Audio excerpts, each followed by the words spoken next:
It doesn't take any talent to color a piece of paper. Hi, greetings. Welcome. Hope you're doing well. I'm doing alright. I thought I'd do something a little bit brainless and just kind of color a piece of paper. Because I started working on another project and I needed a break. So we're doing this.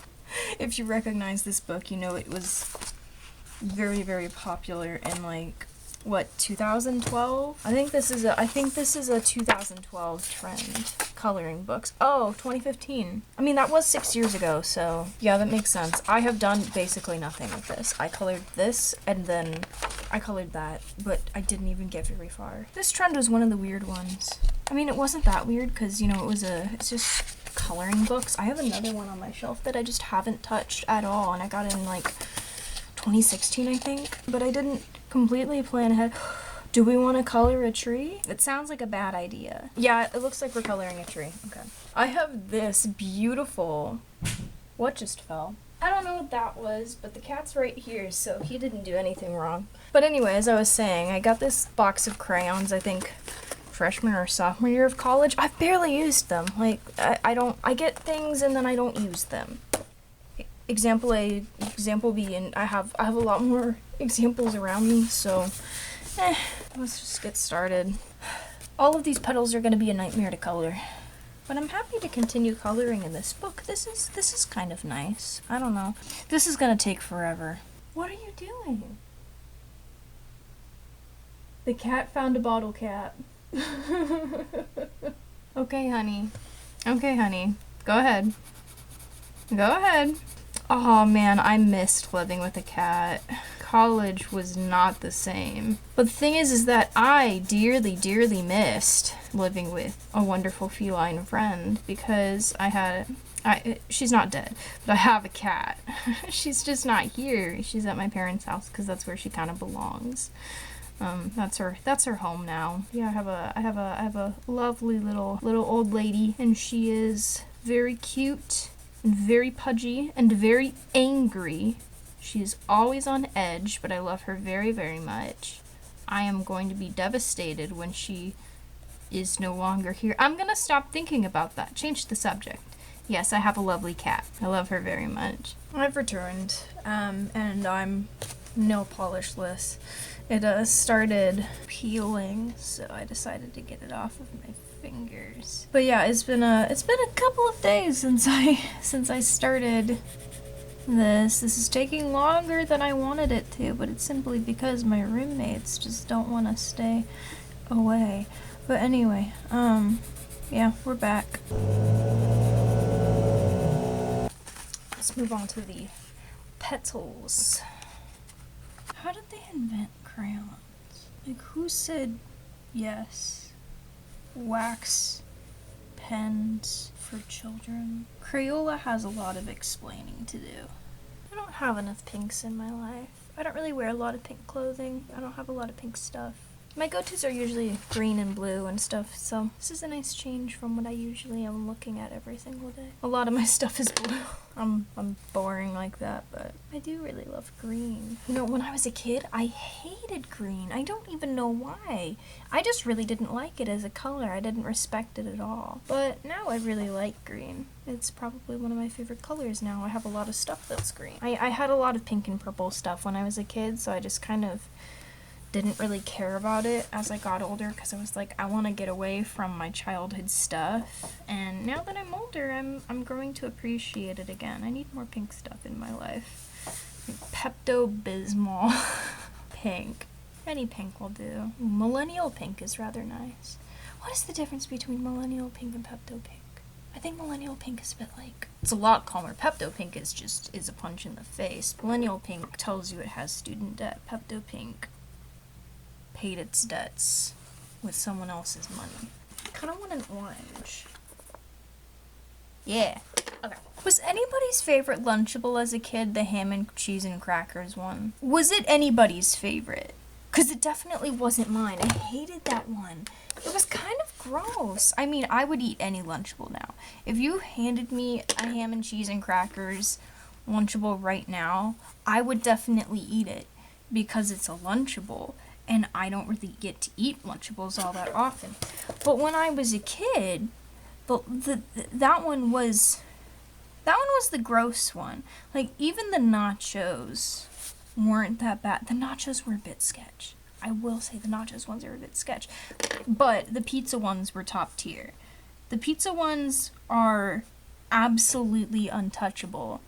And if you disagree with me, well, then you disagree with me, huh? Don't you? But anyway, what all were the Lunchables? I always think of the nacho ones, the ham and cheese and crackers ones, and the pizza ones. There's the dessert pizza ones, which always remind me of Club Penguin, but that's about it. No, those were kind of... The chocolate in those were really weird. I don't know. They kind of weirded me out a little bit. I still ate them because, you know, it's a Lunchable. I don't know, that chocolate kind of rubbed me the wrong way. The dessert pizza things. I don't know. I think I ate them mainly because of Club Penguin, so who knows. What all are the... I genuinely don't remember all of the Lunchables. What all was there? I need to look this up. What kind of Lunchables were there? Okay, Lunchables. We're gonna rate them right now. I believe in providing people with helpful information. What? Why?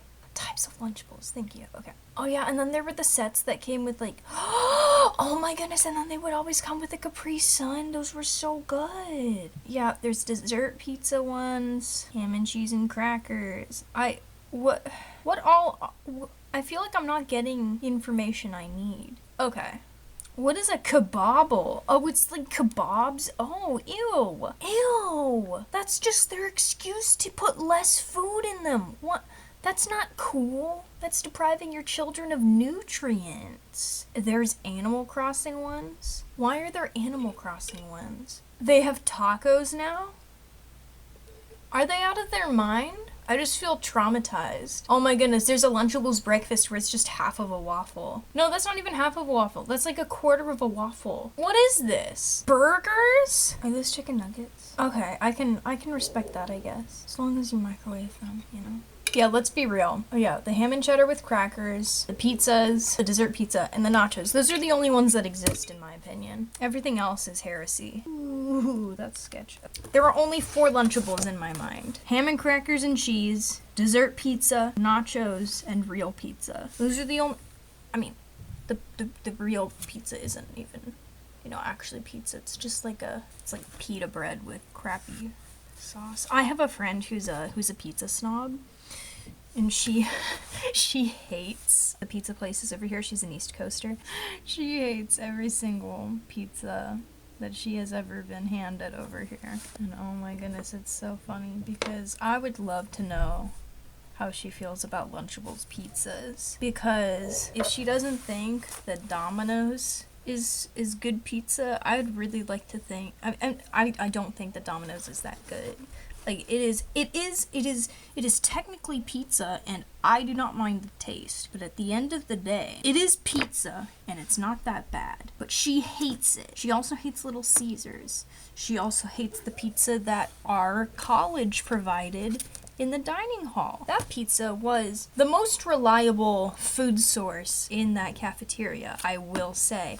But at the end of the day, I think when it comes to is it pizza, Lunchables are at the bottom of the list. Simply because it just it doesn't cut it, you know? It doesn't cut it. It doesn't, you do make it yourself, which is a plus. That's fun. Putting your food together, that's fun.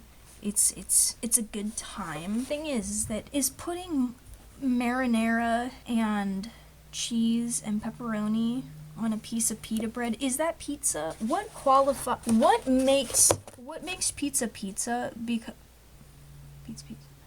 What makes pizza pizza? You know what?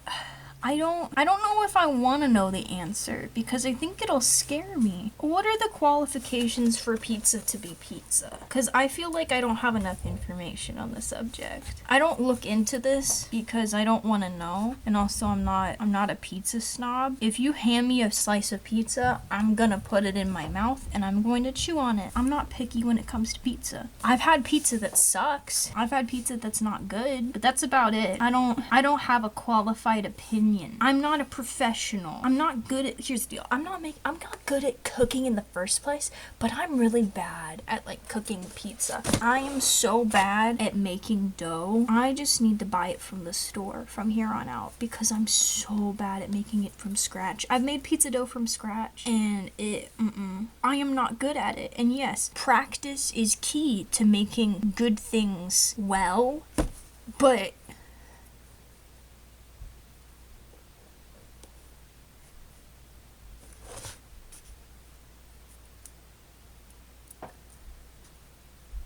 I don't want it, you know? I do not want to put in hard labor just to have mediocre pizza dough for like a really long time until I get good at it. That's not how. Who's blasting music? Who's doing it? Anyway, I don't know how long it's gonna take before I go from mediocre pizza dough to like pretty good pizza dough. I don't want to take the time to have to, you know, put that together. It sounds like a disaster. It sounds like a disaster waiting to. I don't have the amount of time that is needed to make good pizza dough, you know? I do not make pizza enough to warrant me needing to practice in order to make my pizza dough better. Like, I do not make pizza often enough. I think just buying pizza dough, putting it on whatever you put pizza dough on, a slab, I barely know how to make pizza. You just put it on the pan, you cover it in everything you want, and then you put it in the oven at a higher temperature than you normally put stuff in an oven. Like, apparently I have a lot of feelings about not wanting to make pizza dough. I don't know if it's the fact that I might have undiagnosed ADHD and I don't want to put in the time, but it might also have to do with the fact that I'm pretty lazy, but it might also have to do with the fact that I might have undiagnosed ADHD. I probably have something else that's undiagnosed. It might not be ADHD, it might be something else, but regardless of the fact of the matter is that something's keeping me from wanting to make pizza dough. And at the end of the day, I'm okay with that. I don't want to make the pizza dough. I don't want to make it. I just want to put it on the pan and then flatten it and then put the marinara or pesto or white sauce, and then I want to put on the mozzarella, and then I'll put on the pepperonis, and then I'll cover the pepperonis with more mozzarella because I'm not a heathen, and then I'm good.